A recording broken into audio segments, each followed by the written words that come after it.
Thanks for joining me on episode 1084 of the Inspired Stewardship Podcast. I'm Wayne Titus, author of The Entrepreneur's Guide to Financial Well-Being. I encourage you to be inspired to become a better steward through financial wisdom by listening to this, the Inspired Stewardship Podcast with my friend Scott Mader. Again, none of these questions actually have right or wrong answers. The idea behind this is simply using this to mentally go through a checklist and think about where you fit in on the various feelings and thoughts around the decision. Welcome and thank you for joining us on the Inspired Stewardship Podcast. If you truly desire to become the person who God wants you to be, then you must learn to use your time, your talent, and your treasures for your true calling. In the Inspired Stewardship Podcast, you will learn to invest in yourself, invest in others, and develop your influence so that you can impact the world. In today's episode about investing in others through stewarding your talent, I talk with you about 7 questions that you can ask to help make decisions. I share why asking these questions can help clarify even when it's a hard decision, and I also share why we often don't ask ourselves questions like these. You've heard me talk about developing your talent, and one of the best ways to do that is through books. But if you're like most people today, it's hard to find the time to read, and that's why today's podcast is brought to you by Audible. Go to inspiredstewardship.com/audible to sign up, and you can get a 30-day free trial. There's over 180,000 titles to choose from, and you can pick one and listen your way to developing your talents via Audible. That's inspiredstewardship.com/audible to get your free trial and listen to great books the same way you're listening to this podcast.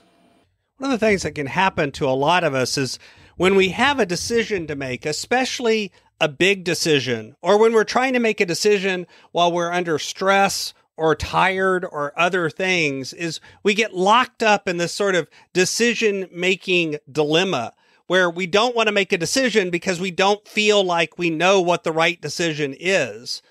And what I've found is there are some questions that you can sit down and ask yourself that don't necessarily make the decision for you, but begin to make it a little easier to make a decision and move forward. Because oftentimes making a decision is better than not making a decision, even if the decision you make isn't, quote, the perfect one. So let's think about what these 7 questions are. The first one is asking about regret. If I don't do this now, will I regret it? It's trying to put yourself into a future mindset of looking back and saying, is this the sort of thing that in the past, when I've put off this kind of decision, I've ended up regretting that I didn't make a decision on it more quickly?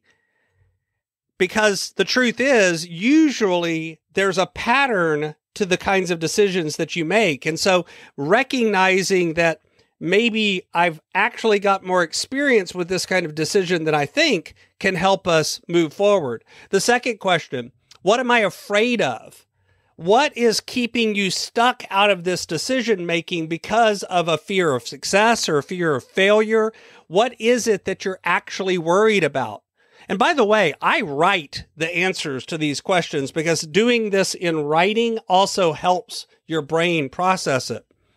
The third question, what does your gut say, or what does your heart say? What does your emotions say about this? Try to get out of the rational for a minute and think emotionally for a second.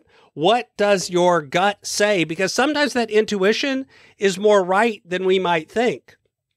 Number 4, what am I really doing this for? Is this something that you're doing for yourself or for others? Is this something you're doing because you want to do it or because others want you to do it?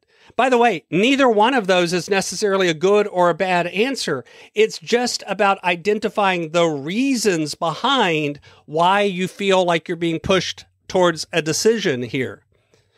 Who are you really making this decision? And the next part of that is, what are you really doing it for? So not only who, but what is the end goal that you're after? What are the results that you're trying to get? What are you hoping for as an outcome? And the sixth one, would I like myself after making this decision? If you decide a certain way, will you somehow feel bad about it? Will you feel like you're an uncaring person or you're not living out your values in some way? And the last one, the seventh, is, can I deal with the fallout? Meaning, if you're telling your boss no to something big, is that going to cause fallout, and are you willing to deal with it? If you're telling a significant other no, is that going to cause fallout, and are you able and willing to deal with it? Again, none of these questions actually have right or wrong answers. The idea behind this is simply using this to mentally go through a checklist and think about where you fit in on the various feelings and thoughts around the decision.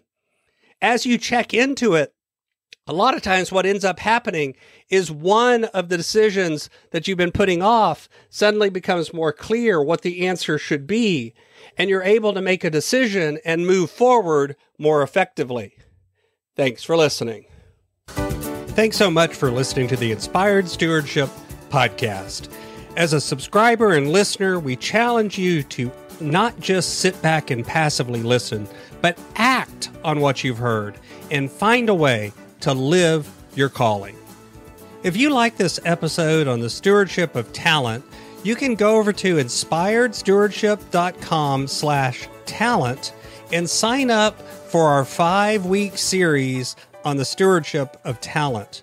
Or if you're in the U.S., you can text 44222 talent tips. That's talent tips to 44222 and get those tips. Until next time, invest your time, your talent, and your treasures. Develop your influence and impact the world.